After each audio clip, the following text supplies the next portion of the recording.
대가족 남편에게 시집와서 한평생 가족들만 돌봤습니다.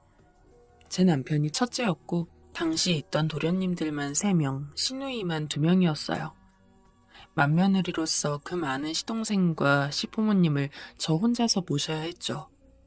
남편이 장남이긴 했지만 동생들과 나이 차가 좀 나다 보니까 아직 어리거나 커봤자 학생이거나 하는 경우가 전부였습니다. 게다가 제가 시집갔을 당시에는 시댁 식구 집안일은 전부 며느리가 하는 거라는 인식이 강했어요. 세아가 애들 빨래 좀 해라. 앞에 세수대야 받아놨으니 지금부터 하고 저녁 준비 전에 널어놓으렴. 사람 수로 8명분, 저까지 합하면 9명분의 빨래를 혼자 하는 게 얼마나 힘든지 아시나요? 세탁기 같은 게 요즘처럼 제대로 되어 있는 게 아니었습니다. 저는 무조건 빨간 세숫대야에서 손빨래를 해야 했고 빨래량이 너무 많다 보니까 하루에 2번씩 빨래를 해야 될 때도 있었어요. 특히 여름 같은 날이요. 빨래하다가 쓰러질 뻔한 적도 한두 번이 아닙니다. 게다가 집안일이 빨래만 있나요? 청소도 해야 하고 요리도 해야 하고 특히 요리도 한 번에 많이 만들어야 하니까 처음에는 간을 맞추는 게 그렇게 어렵더라고요. 시어머니한테 엄청 혼나면서 배웠습니다. 그래도 사람이 살다 보면 적응이 된다고 한 10년 정도 시댁에서 그렇게 살다 보니까 예전처럼 힘들긴 해도 죽을 것 같진 않고 그럭저럭 버틸만 했어요. 게다가 나중 가서는 시동생들도 나이를 먹다 보니까 아예 집을 나와서 따로 사는 시동생들도 생겼어요. 오래도록 얼굴을 봤고 가족 같은 분들이라 집에서 나간다고 누가 이야기하면 아쉽긴 했지만 한편으론 그만큼 몸이 편해지는 거니 좋기도 했습니다. 그러던 어느 날 시끌벅적하지만 나름대로 평화롭던 집안이 발칵 뒤집혔습니다. 시아버지 때문이었죠. 시어머니를 포함해 아무도 모르게 상간녀와 바람을 피우고 있었던 시아버지가 대뜸 상간녀와의 사이에서 낳은 아이를 데려온 겁니다. 앞으로 얘는 우리 집 막내로 키울 테니까 다들 그런 줄 알아. 시아버지가 처음 그렇게 선언한 순간 시어머니는 뒷목 잡고 쓰러지셨어요. 다행스럽게도 병원까진 가지 않았지만 시어머니는 깨어나서는 여전히 덜덜 떨리는 목소리로 어디 감히 다른 여편의 사이에서 낳은 아이를 우리 집에 데려와? 난 절대 안 키워. 당장 데려가! 라며 시아버지에게 소리를 질렀습니다. 한평생 온순하던 시어머니가 시아버지에게 그렇게 화내는 모습은 처음 봤습니다. 시어머니가 그렇게 길길이 날뛰는데도 시아버지는 눈 하나 깜짝하지 않더군요. 그렇게 화를 내다가도 언젠가는 받아들일 거라고 생각하신 모양입니다. 그러나 시어머니는 시아버지 생각보다 굳건했어요. 아이를 며칠 내내 굶겨서 뒤늦게 안 제가 밥을 챙겨줄 정도였죠. 시어머니 마음도 당연히 충분히 이해됐어요. 하지만 별개로 아무 죄도 없는 아이가 안타깝더군요. 게다가 시어머니는 제가 아이를 챙기려고 들면 네가 남의 자식을 왜 챙겨? 라며 호통을 치는 통에 어떻게 할 수도 없었어요. 그런데 어느 날 밤 시아버지가 은근하게 찾아오더군요. 며느라가야, 네가 저 아이 좀 돌봐주면 안 되겠니? 너도 알다시피 저 여편 내가 성질이 만만치가 않아. 이쯤 되면 굽힐 거라고 생각했던 건데 내 생각이 틀렸구나. 아, 이대로 있다간 아무 잘못도 없는 저 어린애만 고생하는 거잖니. 좀 부탁한다. 저 역시 아이가 눈에 밟혔기 때문에 시아버지의 부탁을 거스를 수 없었습니다. 시아버지가 좋고 싫고를 떠나서 그 아이만 불쌍했으니까요. 결국 그 뒤로 아이는 제가 맡아서 돌보게 되었어요. 시어머니도 시아버지와 이야기를 나눴는지 이후에는 제가 아이랑 있는 것을 보아도 아무 말 안 하고 지나가셨습니다. 아예 신경 쓰지 않고 싶다는 의미겠죠. 아직 어리긴 해도 알게 모르게 시어머니가 자기 싫어한다는 걸 알고 있을 테고 아직 집에 남아있던 다른 식구들도 아이를 그리 반기지 않았어서 분위기가 영 좋지 않았는데도 아이는 방긋 웃는 얼굴이 예뻤습니다. 불쌍한 우리 도련님. 이제부터는 내가 도련님 가족이에요. 도련님을 돌보기 시작하고 얼마 지나지 않아 저 역시 남편과의 사이에서 낳은 아이를 키워야 했기에 사실 2배로 힘들었습니다. 물론 다른 식구들을 돌보는 것도 힘들었지만 그래도 그 당시 도련님들은 못해도 초등학교는 다니고 있었기에 어느 정도 대화도 통하고 말도 알아들었는데 그보다 훨씬 어린 아이와 아기를 동시에 키우니 이건 이거대로 죽겠더라고요. 솔직히 제 배 아파서 낳은 아이도 아니었기에 가끔 포기하고 싶을 때도 있었습니다. 특히 시어머니가 오다 가다 못마땅한 눈초리로 아이와 저를 훑어볼 때면 괜히 그 눈길에도 몸이 굳어 어찌할 바를 몰랐죠. 시아빠가 이 아이만 데려오지 않았어도 내가 이렇게까지 고생하지 않아도 됐을 텐데. 나쁜 마음이지만 자꾸 그런 생각이 들었어요. 울기도 많이 울고 아이 낳고도 오지 않았던 산후 우울증 같은 게 와서 마음고생도 많이 했습니다. 그래도 차마 그 어린아이를 내칠 수가 없더라고요. 제가 울면 왜 우는지도 모르면서 가까이 다가와서 옷자락을 꼭 부여잡고 위로라도 해주듯이 구는 것 같은 도련님을 볼 때마다 그래, 내가 포기해선 안 되지. 내가 포기하면 이 도련님은 누가 돌봐줘. 자기라고 이렇게 태어나고 싶었겠어. 라고 하며 한 번 더 저를 다독였습니다. 여보, 오늘은 내가 애 볼 테니까 당신은 잠깐 쉬고 있어. 이따가 저녁도 차려야 하잖아. 정말 다행스럽게도 남편은 옛날 사람 같지 않게 저를 잘 도와주는 편이었어요. 그래서 막내 도련님을 가끔씩 돌봐주었죠. 남편이 옆에서 도와주지 않았다면 정말 힘들어 죽었을 겁니다. 그렇게 한 해, 2해 지나고 도련님도 자라다 보니까 예전만큼 힘들진 않았습니다.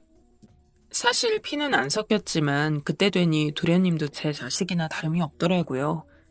게다가 도련님이 중학생이 되기 직전에는 시부모님이 둘 다 돌아가셨기 때문에 시어머니 눈치 보면서 도련님을 키우지 않아도 된다는 점은 좋았습니다. 물론 그렇다고 해서 모든 게 다 해결된 건 아니었죠. 도련님도 물론 아꼈지만 제 배 아파서 낳은 자식이 있는 만큼 자식 신경 쓰느라 도련님을 예전처럼 돌보지 못할 때도 있었고 아직 저희랑 같이 살고 있던 다른 도련님 하나는 언제나 이 도련님을 밖에서 굴러들어온 돌이라고 부르며 눈에 띄게 무시하고 욕을 했습니다. 도련님, 그러지 마세요. 아무리 그래도 저희는 다 가족이잖아요. 질풍노도의 시기라는 사춘기를 겪고 있는 다른 도련님에게 다 가족이라는 허울만 좋은 이야기로는 아무 소용도 없었지만 저는 정말로 도련님이 다른 도련님들과 사이좋은 형제로서 자라길 바랐어요. 비록 시아버지 피만 섞여 있을지언정 도련님은 아무 잘못도 없고 오래도록 저희 집에서 함께 살아온 가족이 맞으니까요. 저는 도련님을 키우면서 정이란 게 참 무섭다는 걸 깨달았습니다. 앞에서도 말했지만 정말 도련님 키우면서 힘든 게 한두 가지가 아니었거든요. 어느 날은 일주일 내내 병이라도 걸린 것처럼 멈추지 않고 눈물이 나서 일조차 제대로 하지 못할 지경이었죠. 스스로가 벼랑 끝까지 몰려있다는 걸 알고 있었는데도 저는 결국 도련님 손을 놓지 못했어요. 형수님, 괜찮으세요? 사실 그건 도련님이 너무 말도 잘 듣고 예쁜 탓도 있긴 합니다.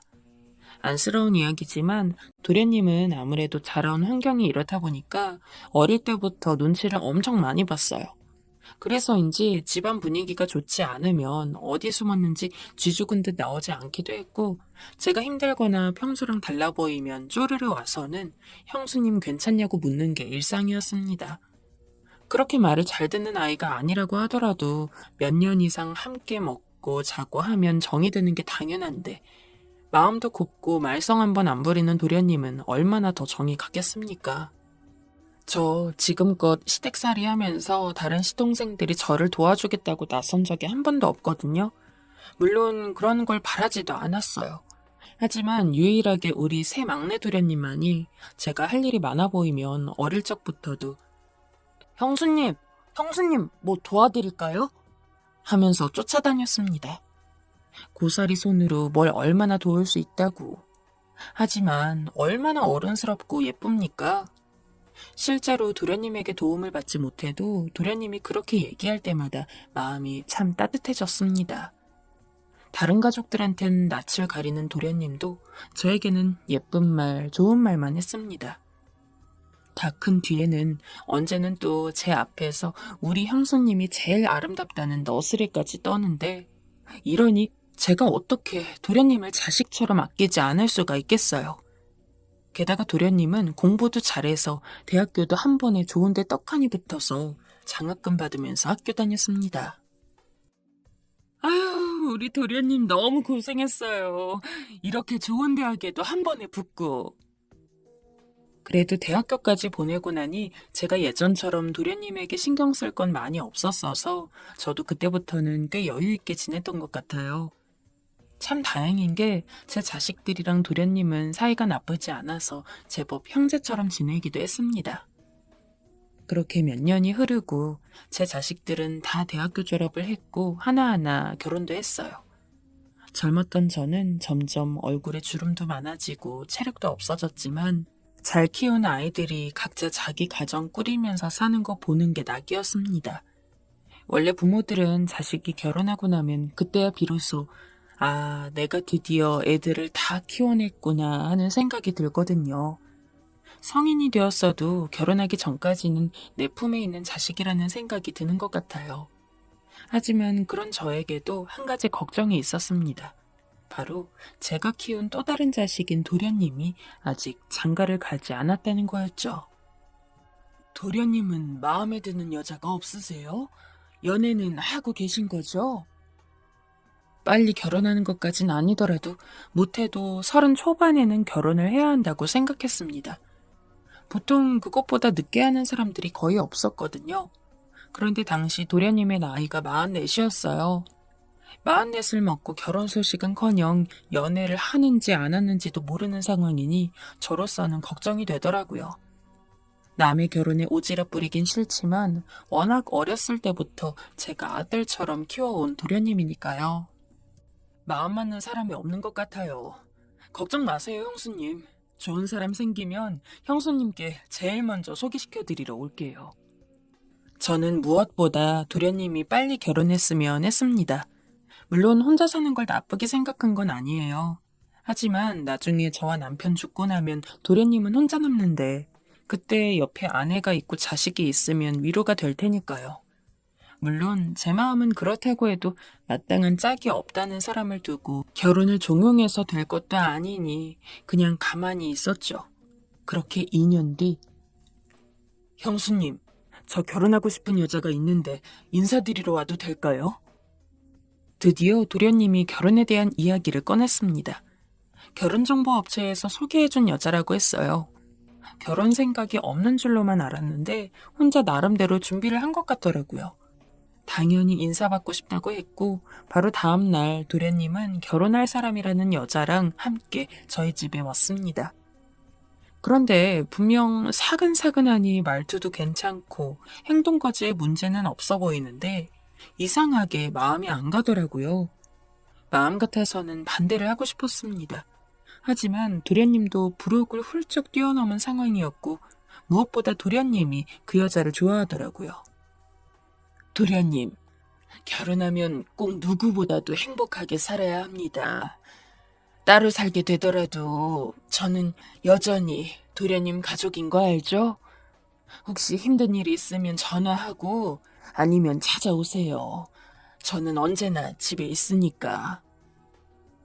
결국 저는 도련님의 결혼을 허락할 수밖에 없었습니다. 솔직히 그 정도 나이면 허락이고 뭐고 행복만 바라야 한다는 표현이 맞는 거겠죠. 그래도 이왕 하는 결혼 행복하게 살기를 간절히 바랐어요. 도련님은 괜찮다고 했지만 예전부터 자식들 결혼자금 모을 때 함께 모았던 도련님 결혼자금을 선물로 드렸습니다. 도련님도 나이가 나이인지라 꽤 큰 돈을 모으긴 해서 한사코 거절했지만 꼭 쥐어주고 싶었어요. 제 자식 같은 도련님이니까요. 그렇게 도련님 결혼식에서 결혼 진행을 하는 걸 보고 있는데 정말 민망하게도 눈물이 나더라고요.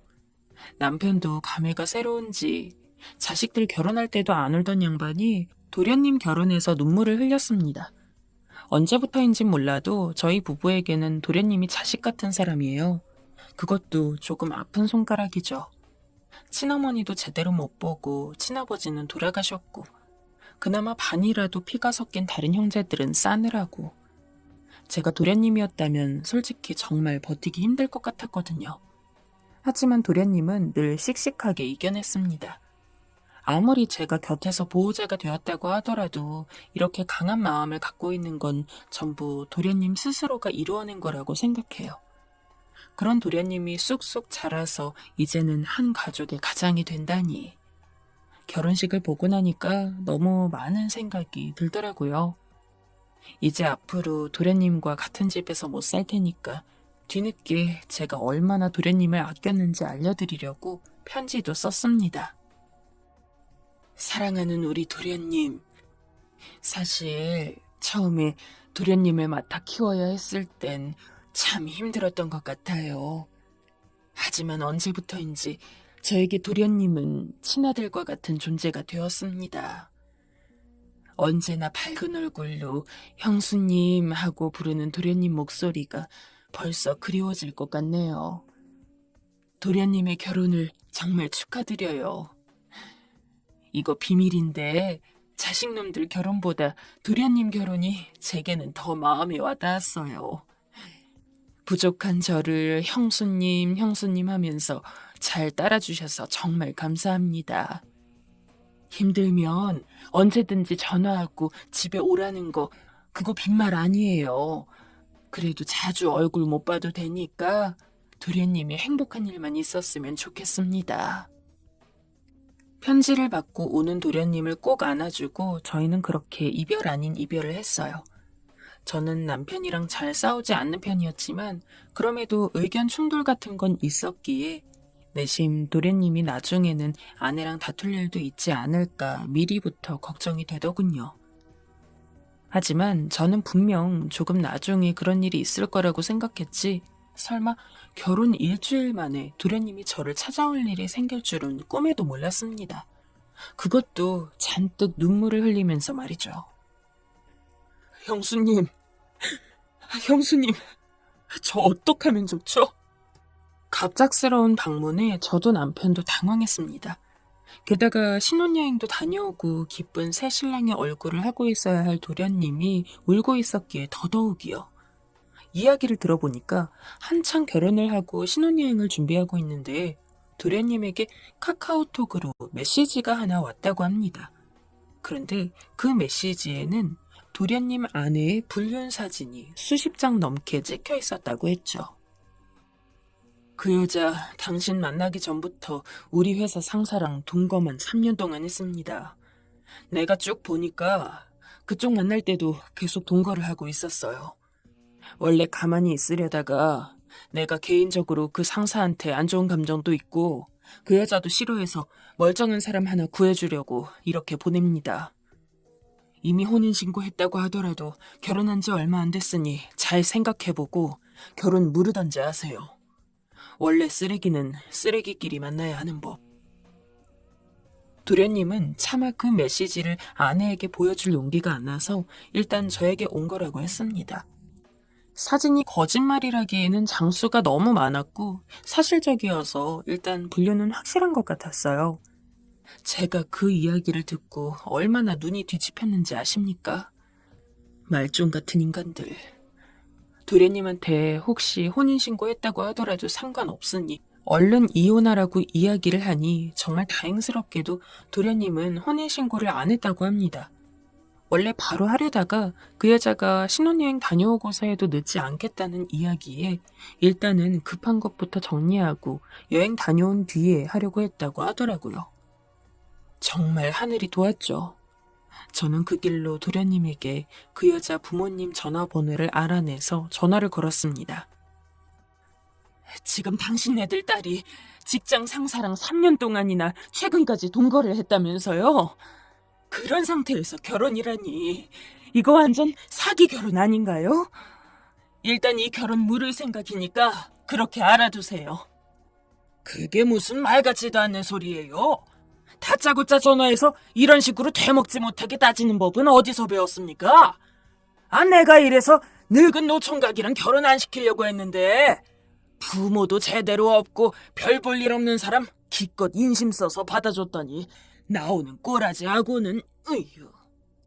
화병으로 쓰러질 것 같은 속을 붙잡고 이번에는 그 여자에게 전화를 걸었어요.